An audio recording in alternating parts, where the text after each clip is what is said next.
in general, DNA hypermethylation is associated with tumor progression, higher stage and grade, and carry, in general, a poorer prognosis. So we have preclinical data to suggest that hypermethylation induced silencing of chemokines CXL9 and 10 signaling, which are important to attract that immune cells to the tumor microenvironment. So silencing of these chemokines can result in tumor immune evasion in renal cell carcinoma models. And the combination therapy of hypomethylating agents, guadecitabine and checkpoint inhibitor, led to higher levels of CXCL9, 10 chemokines and reversal of immune evasion and potent tumor regression in preclinical data. So all this basically set up the stage for our clinical trial to carry on in advanced metastatic clear cell renal cell carcinoma.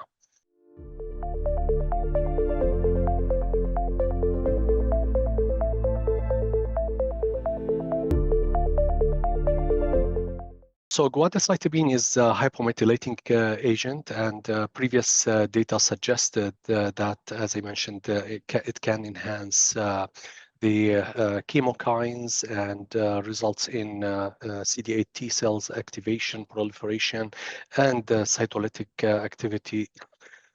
And this was correlated with improved anti-tumor response and survival for patients with solid tumors.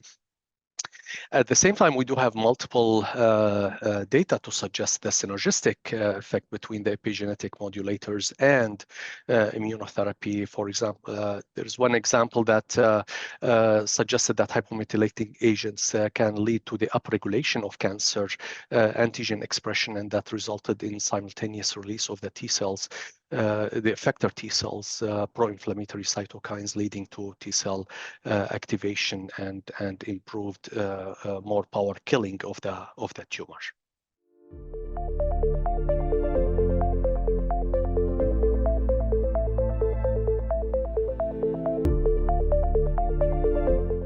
This is a phase 1b/2 clinical trial that runs through the Big Ten Cancer Consortium. So this is a collaborative consortium across the Big Ten athlete universities.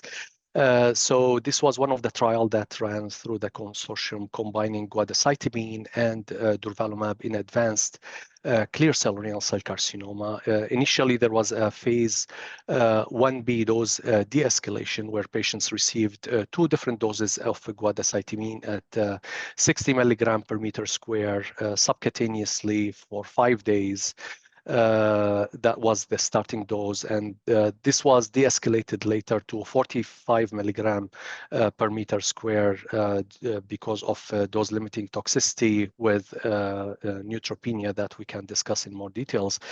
So this guadecitabine was combined with durvalumab, the standard dose 1500 milligram IV, which was given on day 8. So in summary, guadecitabine initially was given 5 days in a row subcutaneously, and then obviously those are weekdays, and then the following Monday would be durvalumab was given IV, and this was repeated every 28 days until disease progression or an acceptable toxicity.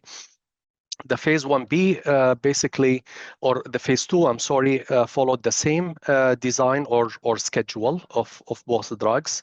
It had 2 cohorts. Cohort 1, those were the patients who are treatment naive to checkpoint inhibitors. They were allowed to receive up to 1 prior dose of, or 1 prior line of therapy, which was not a checkpoint inhibitor. And the cohort 2 basically enrolled patients who progressed on prior checkpoint inhibitors, and they were allowed up to 2 prior lines of therapy. One of them should have been checkpoint inhibitor, to see if adding guadecitabine in this setting would reverse, the resistance to checkpoint inhibitors. And to summarize the high-level data of safety and efficacy, So we did encounter dose-limiting toxicity with the guadecitabine, 60 milligram per meter squared, that resulted in significant neutropenia. And our recommended dose 2 of guadecitabine was 45 milligram per meter squared. So initially, the 6 patients enrolled in phase 1B with safety, the primary endpoint, and then 51 patients were enrolled in phase 2. In the cohort 1, which is checkpoint inhibitor naive, we enrolled 36 patients. In cohort 2, with checkpoint inhibitor failure, we enrolled 15 patients. So, as I mentioned, neutropenia was the main or the most common side effect with guadecitabine. Another common side effect we encountered was elevated lipase. In up to 10% of patients had grade 3 lipase, which was majority of times asymptomatic. So we did not have like significant symptomatic pancreatitis per se. It was merely or mainly elevated lipase. No treatment-related deaths were reported.